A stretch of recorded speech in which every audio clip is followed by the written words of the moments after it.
Good morning and welcome to Good Morning Conshy. I am your host, Teresa Brown Paris, and my guest today is the Montgomery County Constable Association, Stephen Teller. Thank you for joining us. Please like and share this video, and we'll see you on the other side.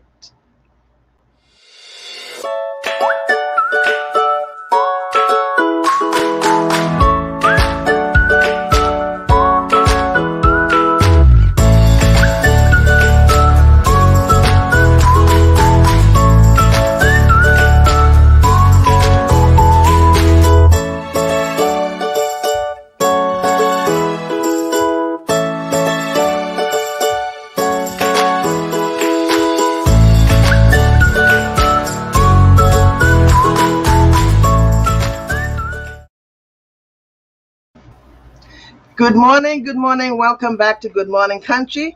And in the true word of Bob Marley, emancipate yourself from mental slavery. None but ourselves can free our minds. This quote is very fitting for me as an immigrant and from the Caribbean island of St. Kitts and Nevis, which will celebrate our Emancipation Day coming up Sunday, August 1st, which is when we realized our freedom from slavery in the Caribbean back in August 1st, 1834. With that, welcome to Good Morning Conshy. In the meantime, please like and share this video. You'll be up for a drawing for our monthly drawing, which is a gift card from the Great American Pub here in Conshohocken. It's this $25 gift card for you or a friend that you can share it with if you're not local to us here in Conshohocken. So welcome to Good Morning Conshy. Welcome, Stephen. Morning, Teresa. Stephen Teller is the current president of the Montgomery County Constable Association, a former member of the City of Chicago's disaster response team, and a volunteer firefighter for 6 years. Welcome, Stephen Teller, Sir President. That's way too big of a title, but thank you. I'm super excited to be here today. Awesome. I'm glad you're here, Stephen. So you are the president of the Montgomery County Constable Association. Let's break this down. What is a constable in Pennsylvania? Yep. So that's a great question. One of the many, probably one of the most frequent, to be honest, of what we get is, we're out in uniform, we're working polling day, we're doing court work, whatever it is, we're out at training. And people see constable, right? And they're like, what is a constable? And, I get ribbed at my day job a lot because people think I have a bobby hat, I'm riding around on a horse. So we can break that down. So a constable within the state of Pennsylvania, it's a state position that's actually elected locally. So within the borough of Conshohocken, which is where I'm at, you are as well. Mm-hmm. Each ward within the borough has its own constable, and then between a township or another municipality, kind of depending on the size of that municipality, they'll have a number of constables elected. And so, what a constable does is that as an elected law enforcement official / officer, they can work out of the courts. Most of the time it's the local magistrate courts. So they would handle rental evictions, civil notices, which would be considered small claims under $12,000. So if someone's doesn't pay their credit card bill, right? If you didn't pay your contractor, a whole bunch of situations that come up when people owe money. The other piece is warrants for mainly summary tickets and some misdemeanor offenses. So if they don't show up to court, they don't pay their court costs, right, and the warrant gets generated, it'll get assigned to a constable to go handle.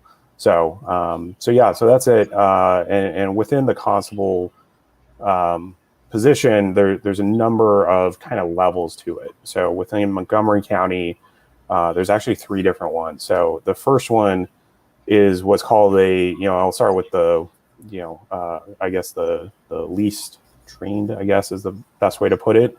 would be an election day constable. So if you go to your local polling place on primary day or for a general election, you might see someone that just has it looks like a square name tag and it says constable on it. So, and they might just be an election day constable, meaning that they were appointed as a constable just for election day. And really within that role, they're really just eyes and ears for the polling place and for the judge of elections, just to make sure, there's nothing, what I would say, crazy going on, people getting into yelling matches, really making sure that people's right to vote is not getting suppressed. So that's the first level. The second level is we have elected constables, and part of their duty is to also, part of their office is actually to work election day. Again, being eyes and ears, but they're an elected law enforcement official. And so you will see our elected constables doing that as well. And then kind of the third tier are what I would say are certified constables. So those are constables that have gone through state training. They're certified peace officers within Pennsylvania, authorized to carry a gun, which is usually the big thing that people notice. Right. And then everything else that's on a duty belt. So, obviously cuffs, baton, mace, some guys have tasers. And typically those certified constables are in full uniform. So they look like law enforcement officers and, have a pretty professional image. Yes. Disclosure, I am also an elected constable. So I guess I'm in the second tier. Yeah. Yeah. Right. Okay. All right. So, Stephen, very interesting. As you said, I didn't even realize that there were different tiers to it. I just know that there were some constables who really are full-fledged constables. They take this seriously, and it's a full-time position for them because they actually work it and make a good living from it. So Yep. you can actually do that as a constable. And as well as being myself, who only work on election day, constable also, and enjoy it. How did you get involved in being a constable? Yeah. So it's kind of a long journey, to be honest, but since we have time, I'll start with it. So I've been, yeah. So I've been in and out of law enforcement and public service for actually over 20 years now. So I started out west, which is always kind of a funny thing to say in Pennsylvania because most people think like, maybe Lancaster or maybe Pittsburgh if we're talking about really far west. But I'm actually from New Mexico. And so my first departments that I worked for and volunteered for were out there. So mainly Albuquerque PD, Santa Fe PD as well. And it was just a really, just a really influential experience, to be honest, of really being able to help people to be mentored as to, what a law enforcement officer really is, the integrity that comes with it, the characteristics that you have to bring to the job, right? Doing the right thing, that was always a big thing that got hammered into you. And so it was just a really influential experience and also understanding leadership, right? Understanding, when you back your guys up, when they're doing the right thing and it may not seem like it and you have to explain exactly what's going on, but also to call out bad behavior when you see it too, right? Like we have to hold ourselves to a higher standard. Because if we don't, the public or the media will, and it's increasingly harder to hide that stuff, which I think is actually a great thing. I mean, I've been in and out of it for 20 years. Even back then, video cameras were not unheard of, so we were always told, hey, just act like you're always on camera, regardless if you are or not. That's just the easiest way to go about your duties. So that was kind of where I started. Ended up moving around the country quite a bit. Started my private sector career.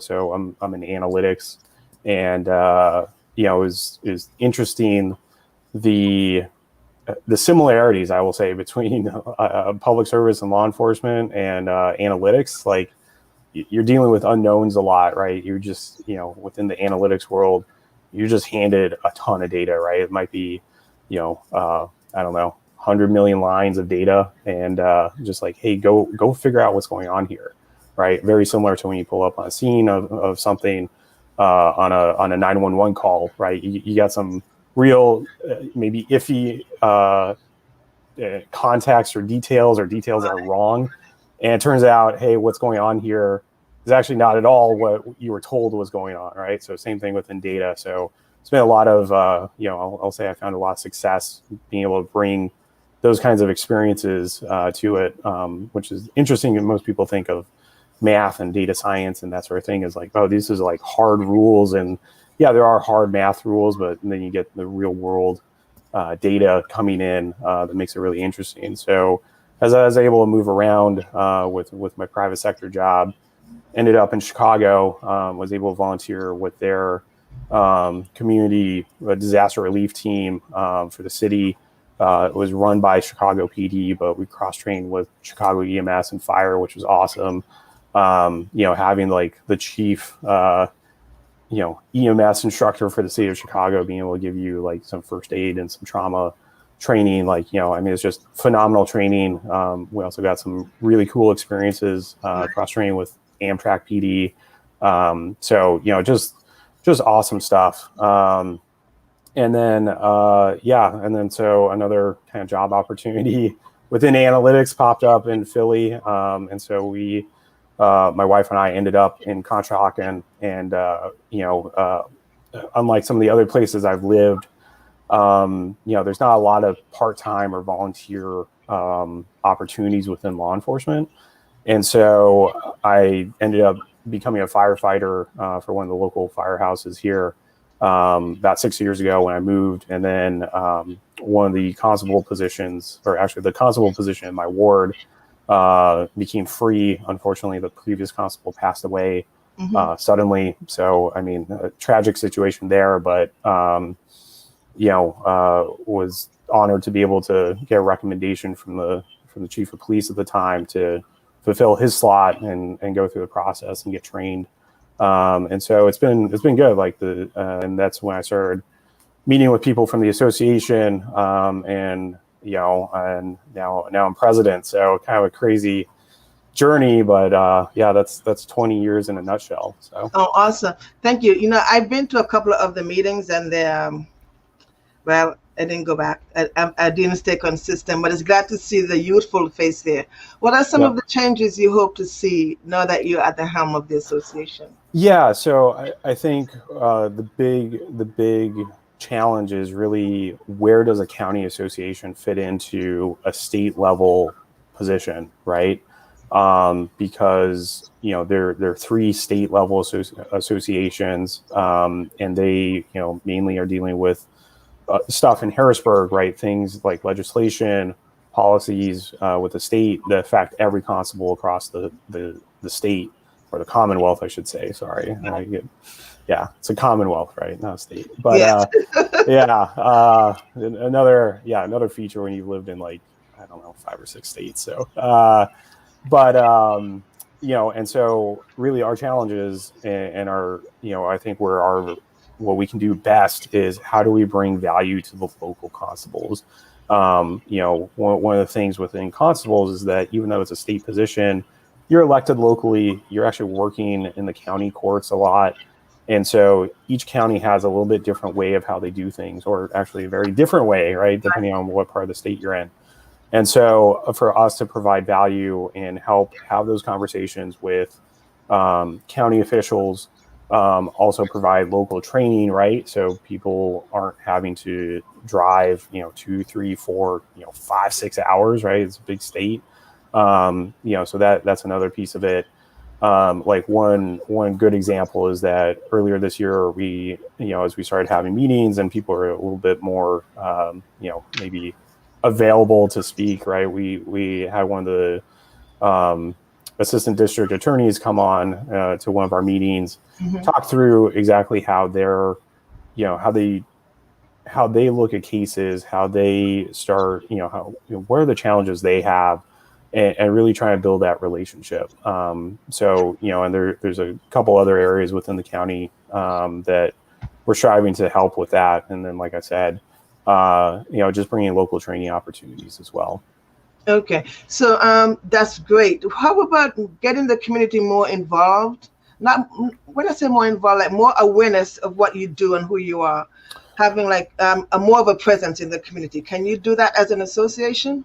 Yeah, so before pre-COVID and previous leadership, before I took the helm, we go to a few different community days within the county, and set up a table, and just like you see other public agencies, organizations do, right? And the same thing, like just questions like this of, hey, what's a constable? What do you guys do? You know what? I got a notice from one. What does that mean, right? And so just having those public relations. So hopefully, as events get rescheduled, and I mean, hopefully nothing, you don't start seeing stuff getting canceled again because of the Delta variant. But yeah, that's definitely on our list.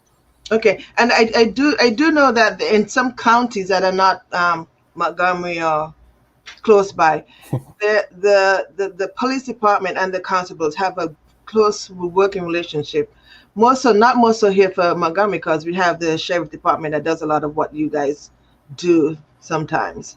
So, do you see yourself having more of a working relationship with the sheriff department here in Yeah, town? so that this is actually another great question that we get. Like, what's the difference between you guys and the sheriff's department, right? Or what's the difference between you and my municipal police department? So, essentially, between a constable and a sheriff's deputy, right? What's the difference? So we work out of the magistrate court, and the sheriff's deputies work out of the common pleas court. So for Montgomery County, the sheriff's office works out of the Norristown courthouse.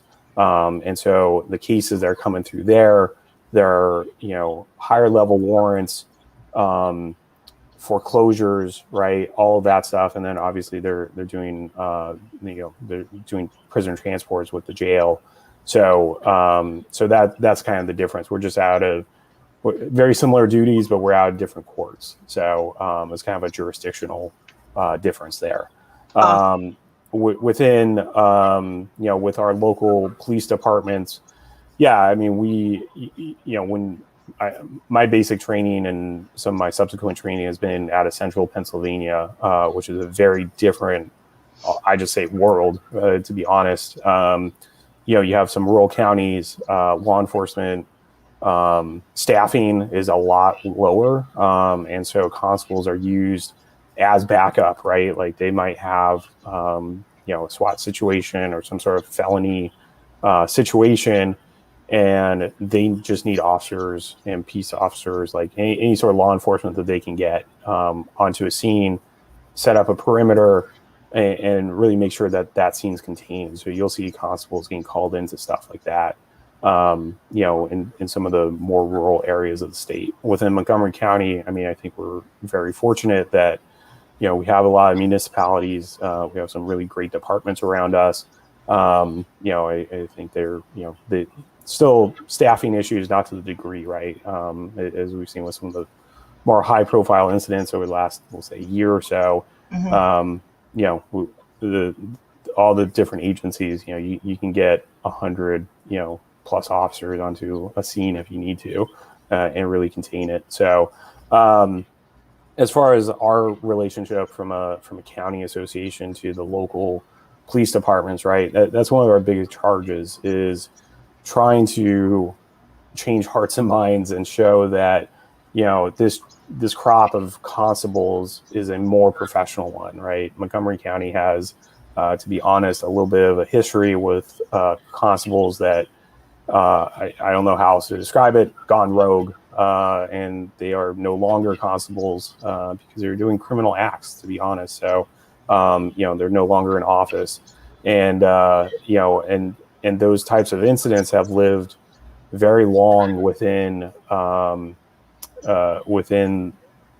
local police departments, the chiefs association, and so that's part of our charge is to help show that we're a different breed, right? That we are out there doing the right thing, doing it the right way, Right. really treating people with respect. Like, I mean, Of course. the list goes on and on, but yeah, Of course, we are. Everyone see anyone in uniform as a law enforcement officer and be treated the same way. right. Another question. Yeah, go ahead. Another question. So let's talk about payment. How do you guys get paid? Yeah. And So who are you responsible to for payment?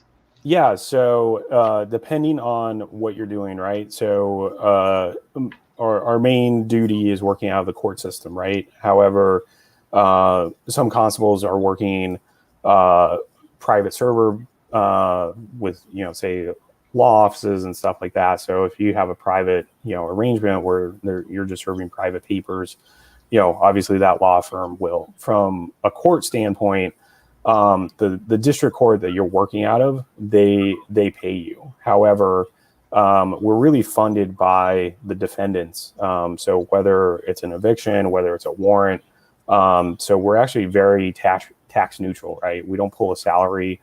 We're on a fee schedule, so we only get paid when we work. So from a tax standpoint, and a taxpayer, standpoint, like we're incredibly efficient from that standpoint. Part of our services, a portion of that goes into our training fund, that's run by the state. So, we try to be as self-funded as possible throughout, within the system. So. Okay, good. So, Stephen, as a constable in you're in Ward 3, I'm in Ward 2. If I have a dispute on an issue with my neighbor, can I come to you as a constable, or do I have to go to the police officer? No, so you would, so you definitely would call the police first. So, like I said, we work out of the court, so it has to be a court paper for us to get involved. Obviously, if we're out in the world, if we're serving papers and we on view, what's called on view in law enforcement, some sort of felony or, some sort of crime in progress, like, yeah, obviously we're going to do the right thing. Also call for backup, right? Some guys get a little bit of tunnel vision. They start getting into a situation where forget to call for backup because you're off duty or whatever. So, but yeah, so yeah, if you have an issue with your neighbor or there's something going on, yeah, your local police department's going to be your first line to get in contact with. So now if I serve you something and you have questions about it, and say you're not that you are, I have to, this is hypothetical, so I'll just say that. No. But yeah, so say, you're getting evicted and I see your papers and you have questions about it, or, that's a little bit more involved because, people, sometimes, they've never been evicted before. And clearly with COVID and, kind of the way the world is right now, that can happen and people just have a lot of questions about it. And, we're here to help answer that. And to be honest, between us, the court staff, the judges, you try to make situations work, Okay. So. Good. So then, Stephen, the way I see it then is that being an elected constable can be not a sure-in, but a step in the right direction for someone who wants to get into the law enforcement field. So just like any other law enforcement position, right? It is what you make out of it. So if you get elected, and this is where, constables is, can be a bit of a more challenge than if you're a deputy or a municipal police officer, right? Because you're an elected official to begin with, right? So there's ethics forms, there's financial disclosures, there's scrutiny that comes with being an elected official. And then on top of it, you're saying, hey, I'm going to raise my hand and I'm also going to be a sworn law enforcement officer. So, from that standpoint, it's going to be what you make out of it. Just like anything else, and having been through selection hiring process for, another department, right? If you put on paper, hey, I was a constable and I did this, this, and this, and, this is the change I was trying to affect, and this is, the values I was bringing to the office. Hey, that's awesome, right? Like I said, like everyone's kind of hurting for candidates, and recruitment's down across law enforcement all over, all the way from, federal all the way to the, small local departments. So, but if you're like, hey, I was a constable and I was constantly, just causing issues all around, and I was doing things way outside the scope of my jurisdiction or authority, right? You're going to run into some issues when you apply for whichever department you're looking at. So just like anywhere else, just like any officer or deputy that it has been maybe not the best officer or deputy, and you try to lateral into a different department, they're like, hey, what's your personnel file look like? It's like, yeah, we don't want you. So good. So this is a call audience. If you thinking of getting into law enforcement, want to wet your feet, look at being a constable. It's free to apply. You don't need to apply. You have to be voted in by your constituents, by your neighbors, to get on the ballot. And the term is 6 years. That's correct. Term, correct. And you get elected. Once you get elected, you're now a state official, and you have to abide by the terms and conditions set forth by being a constable. Stephen, thank you so much for being here with us. Do we have any questions for Stephen? Stephen, stick with me here for a while. We're going to take a pause for a few words from one of our sponsors. All right. From the Coyote Crossing.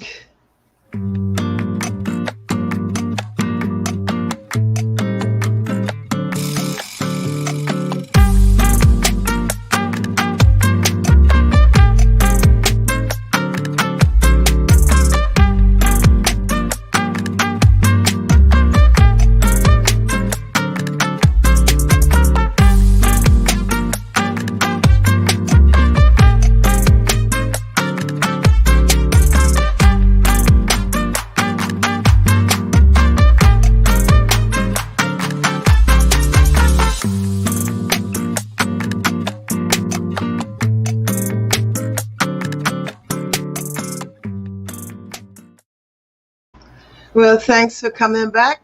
I hope that you've been sharing this video for your chance to win the drawing for this month, which is a gift card from the Great American Pub. Thank you for sharing. Stephen, I have one question for you. All right. What are some parting words you may have? Well, we're still going to be, but what's the one thing that you would like to instill in someone as the perks, maybe, of being a constable? There were perks, of course. Yeah, I mean, the perks are that, you get to give back to your community, right? If you want to be in law enforcement, you want to do it, there's full-time opportunities, there's part-time. It's an interesting position within law enforcement, I will say that, but it's very rewarding. You really get to make the office what you want, and bring the values you want to it, and really give back a lot. So that's really what I've gotten out of it. And there's a good community of constables around. Obviously we spend a lot of time together on election day, so yes. That's always fun. The whole day. Yeah. So, and before we go, there are 67 counties in Commonwealth of Pennsylvania. Yep. But only 66 counties have constables. Philadelphia is the only one that doesn't have constables. Why is that? And yeah, so so back in the 70s, they eliminated the position of constable.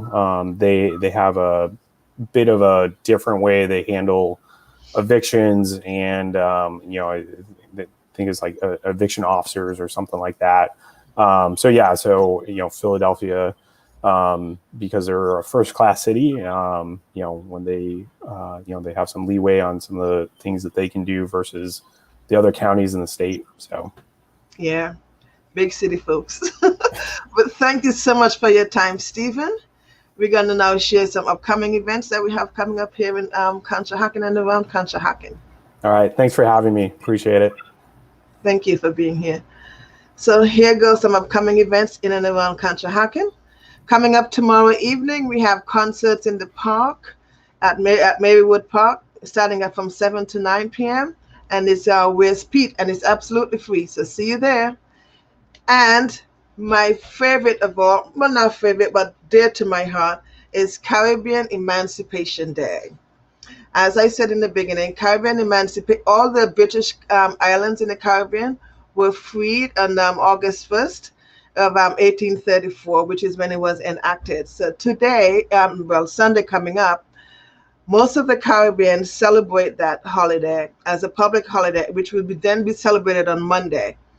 For us here in the diaspora, and especially here in the Philadelphia area, there's not much for us to do. So I started the Caribbean Emancipation Day celebration. And this year will be our 5th anniversary of this event. And it's going to be a Sunday service with vendors starting at 4. We're going to have music and then a Eucharist service at 5 o'clock. I hope that you can join us. The event starts at 4. And then after the event, there's going to be a reception of food and more shopping.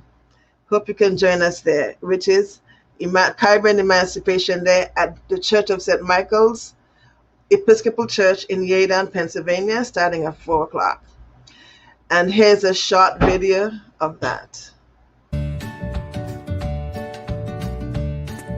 Sunday, August 1st is Caribbean Emancipation Day, and the St. Michael's Episcopal Church is opening its doors to all from 4 p.m., evensong at 5 p.m. All are invited to St. Michael's Episcopal Church, 813 Long Acre Boulevard, Yeadon, Pennsylvania, 19050. Come for worship, great musical entertainment, vendors, and the best in Caribbean foods. Come on out for an afternoon of fun, great music, good camaraderie, and excite your taste buds with great Caribbean delights. It's one afternoon you shouldn't stay at home. So come on down, come on up, come on over to where the buzz is at the St. Michael's Episcopal Church from 4 p.m. on Sunday, 1st August for Caribbean Emancipation Day, an event you definitely should not miss.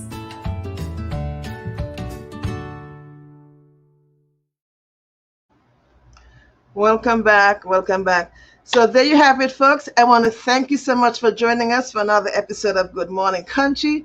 Be sure to stay with us to get your full note of events and happenings in and around Conshohocken.